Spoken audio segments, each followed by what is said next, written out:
Centre पर मौजूद हैं। क्या आपका मेन उद्देश्य है और क्या आपकी मांग है? जी, मेरा नाम संदीप सिंह भाटी है और मैं क्रांतिकारी स्टूडेंट ऑर्गेनाइजेशन से हूँ और मेरे साथ क्रांतिकारी स्टूडेंट ऑर्गेनाइजेशन के साथी हैं। यहाँ हम संग्राम फाउंडेशन जय हिंद अभियान के देशभक्ति के जो हमारे क्रांतिकारी योद्धा हैं, जिन्होंने देश के लिए अपना सब कुछ कुर्बान किया है अंग्रेजों से लड़ते हुए, उनको शहीदों का दर्जा और भारत रत्न की मांग को लेकर यहाँ आए हुए हैं।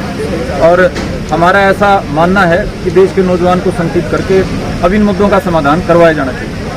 आपने अपनी मांगे रखी है, वो किसके समक्ष रखी है? केंद्र सरकार के समक्ष हमने ये मांगे रखी हैं, जिसमें सबसे प्रमुख हमारी मांग है कि जो हमारे क्रांतिकारी अंग्रेजों से लड़ते हुए शहीद हुए हैं, जिनको फांसी हुई है, उनको शहीद का दर्जा कानूनी तौर पे दिया जाए। क्योंकि अंग्रेजों से लड़ते हुए तो उनको सजा दी गई थी तत्कालीन सरकार द्वारा। तत्कालीन जो अंग्रेजी सरकार है वो तो उनको अपराधी मानती है। 15 अगस्त 1947 को हमारे देश के आज़ाद होने के बाद भी हमारे कागजों को क्यों नहीं सुधारा गया है? हमारा देश आज़ाद जब हो चुका है तो दोबारा से हमारा इतिहास क्यों नहीं लिखा गया है कि उन्होंने देश की आज़ादी के लिए कुर्बानी दी है और वो समाज के प्रेरणा स्रोत हैं और कानूनी तौर पे भी उस देश के सच्चे योद्धा हैं और इस देश के सच्चे सेनानी।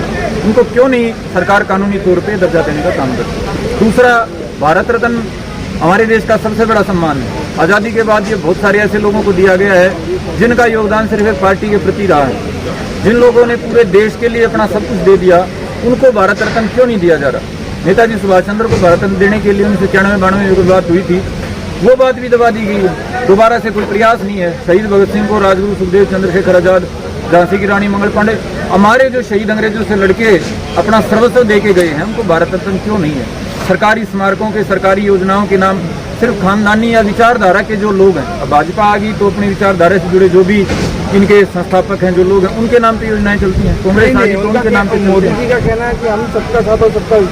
देखिए, कहने में और करने में फर्क है। यदि कहने और करने में फर्क नहीं होता तो उनको यहाँ आने की जरूरत नहीं होती। भगत सिंह के नाम पे बताइए कौन सा देश में कौन सा बड़ा पुरस्कार है? नेताजी सुभाष चंद्र बोस के नाम पे बताइए कितनी सरकारी योजनाएं हैं। खाली बीजेपी की बात नहीं है, कांग्रेस के राज में भी ऐसा ही था। आम आदमी पार्टी भी आई है, ये भी दिल्ली में 6-7 साल से राज कर रही है। उन्होंने बताइए कितनी योजनाओं के नाम, कितने पुरस्कार इन्होंने शहीदों के नाम पे रखे हैं। तो मैं किसी पार्टी के पक्ष या विपक्ष की बात नहीं है। सभी पार्टियों को पिछले 75 साल में देश में राज करने का अवसर मिला है, लेकिन शहीदों के नाम पे कुर्बानी जमा खर्च को छोड़ के, उनके नाम पे नारेबाजी को छोड़ के, जमीन पे उनको सम्मान देने का किसी ने काम नहीं करा है।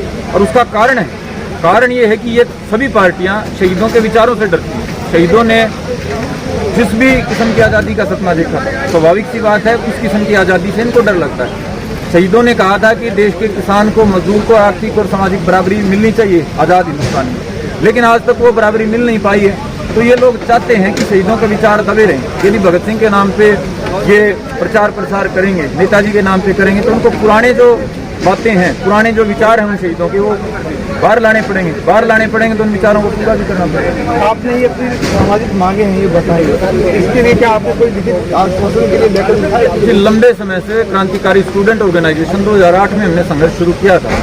तब से हमने लिखना तो छोड़िए, हमने तो सरकार से आमने सामने लठ बच चुके हमारे तो 20-22 मुकदमे इन्हीं बातों के ऊपर, जिसमें 10-12 मुकदमे तो शहीदों के सम्मान के लिए जो बातें मैंने आपको बताई थी कि इनको शहीद का दर्जा दिलाना, भारत रत्न, इन बातों के लिए दर्ज हो चुके हैं। तो बहुतों बार हम सरकार को शांतिपूर्वक तरीके से ज्ञापन भेंट कर चुके हैं, बहुतों बार हम भूख हड़ताल कर चुके हैं और बहुतों बार इस बात के लिए हम कॉलेजों में हड़ताल करा चुके हैं, सड़कों पर बैठ चुके हैं। इस कार्यक्रम में आपके साथ कौन कौन लोग सहयोग कर रहे हैं? देखिए, ये कार्यक्रम जो था मूल तौर पे संग्राम फाउंडेशन जय हिंद अभियान का कार्यक्रम था।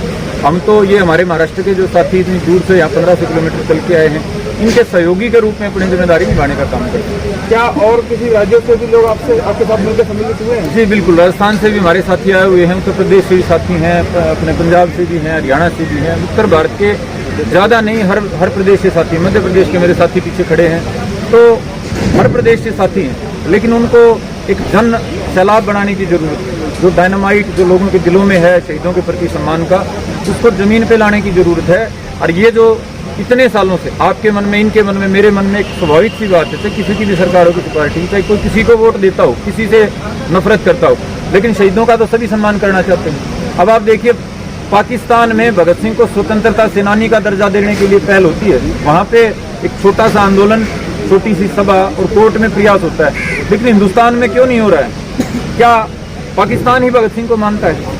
क्या भारत जो वादा करता है, मोदी जी वादा करते हैं, कांग्रेस पार्टी वादा करती है, अरविंद केजरीवाल वादा करते हैं, सभी पार्टियां कहती हैं हम शहीदों के सपनों को पूरा करेंगे। वो शहीदों को सम्मान देने का वास्तविक काम क्यों नहीं कर रहे हैं? तो ये सवाल अब जन जन का सवाल बनेगा।